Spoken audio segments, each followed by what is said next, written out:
Very few knitters like weaving in ends. And it's not just the task of weaving in that we don't like, it's the overwhelm of weaving them in all at once when the project is finished and we are super excited to try it on and start wearing it or using it, right? So what's the solution? We can't avoid the ends. That's inevitable, especially if we work in a color pattern, the ends are there.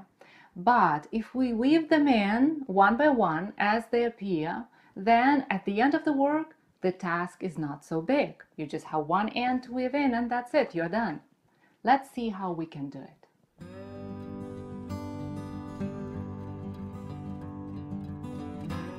When it's time to change the color, attach the new yarn, the color B, in my case it's going to be the golden color, by simply knitting the first stitch using that yarn. So insert the needle into the stitch, then make a loop by folding the yarn and leaving a tail about 10 to 20 centimeters long, that's 4 to 8 inches, and place that loop on the right needle like this.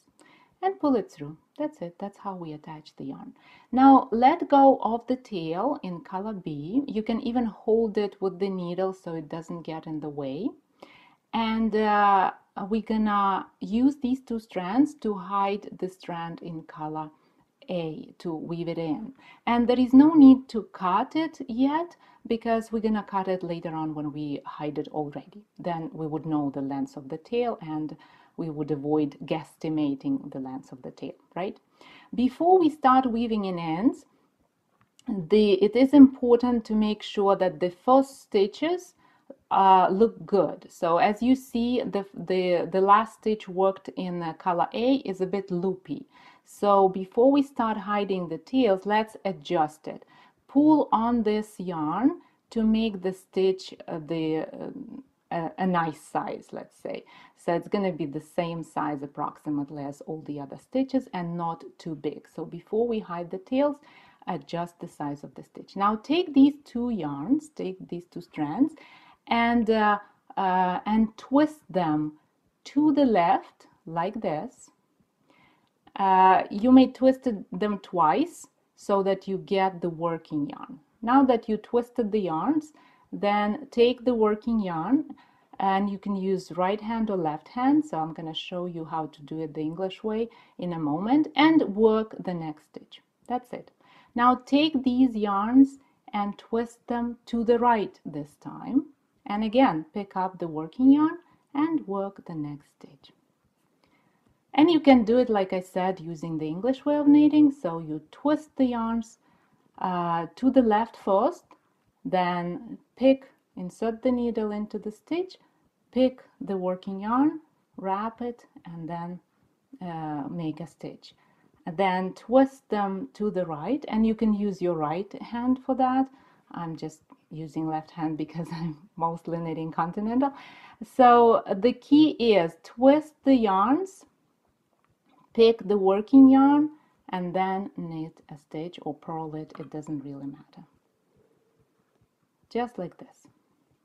And repeat these steps, twisting yarns first to the left and then to the right, and working the stitches for 6 to 10 stitches. If the yarn is slippery, then work 10 stitches or even more depending on the yarn. If the yarn is wool like I'm using here, then 6 stitches would be plenty and the tail will stay hidden. So I'll show you how it looks on the wrong side, just like this.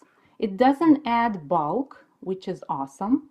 And see, the tail is hidden and you can hardly see it. And now that we have it securely hidden over there, we can cut the yarn in color A, leaving a tiny tail about half a centimeter. That's gonna be, oh, I don't know how much it's gonna be, about a quarter of an inch, I would say.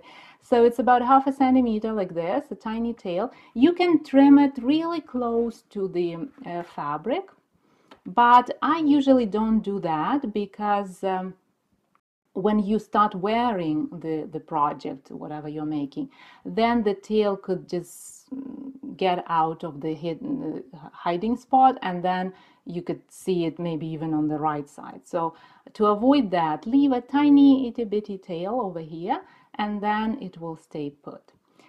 And then continue working to the end of the row and work the next row as well. So I'm gonna knit all stitches to the end of this row, then turn my work and purl all stitches, and when we come to the next right side row, we're gonna hide the other tail. Okay, here we go. So I finished the wrong side row and I'm back at my right side, and now it's time to hide this little guy. Before we start hiding it, let's adjust the size of the stitch, because the first stitch worked in the color B is looser than the other stitches. So I would pull the tail to make it about the same size as the other stitches. And now I can start weaving it in. First, work the first stitch just normally with the working yarn, and then take the tail and the working yarn and we'll be twisting them again.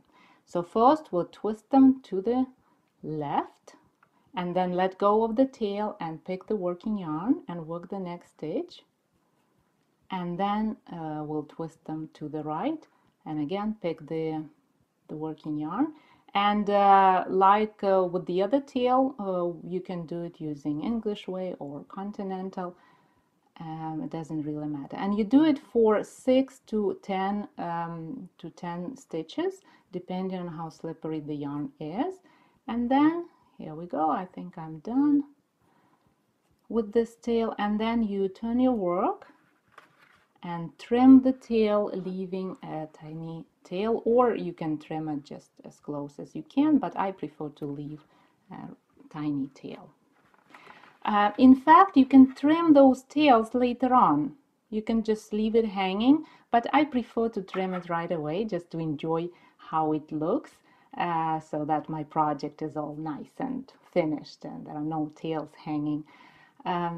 So just for that matter, I trim it every time, but if you want to do it all at once, trimming is not as complicated as weaving in ends, so you can do it later on. Okay, now let's see how it looks. Because we hid each tail in its color, so we hid the color A within the color A stitches, and we hid the color B in within the color B stitches. None of the tail shows from the right side, so you don't see the color. Even though my stitches are quite loose, still you don't see the color, showing through. And in this stripe I did the same, so you can see nothing shows. Besides, because again we split the tails, so we didn't weave them in together, we kind of did it in different rows. That's why you don't get any bulk at all. My yarn is worsted weight, so it's number 4, so it's quite thick compared to finer yarns. And even though it's quite thick, still no bulk at all, which is awesome. But the best part is you won't have to weave in all tails at the end of the work because they are already hidden. I showed this technique on a swatch made in stockinette stitch, so you could better see how the woven in tail looks on the wrong side of the work. But it works great for any stitch pattern and any knitting style. English, continental, Russian knitting. It doesn't really matter at all. Simply twist the yarns at the wrong side of the work and then work the stitch using whatever method you usually use. If you need step-by-step photo instructions, follow the link in the description. Thank you for watching this video and have a wonderful week. I'll see you next Thursday.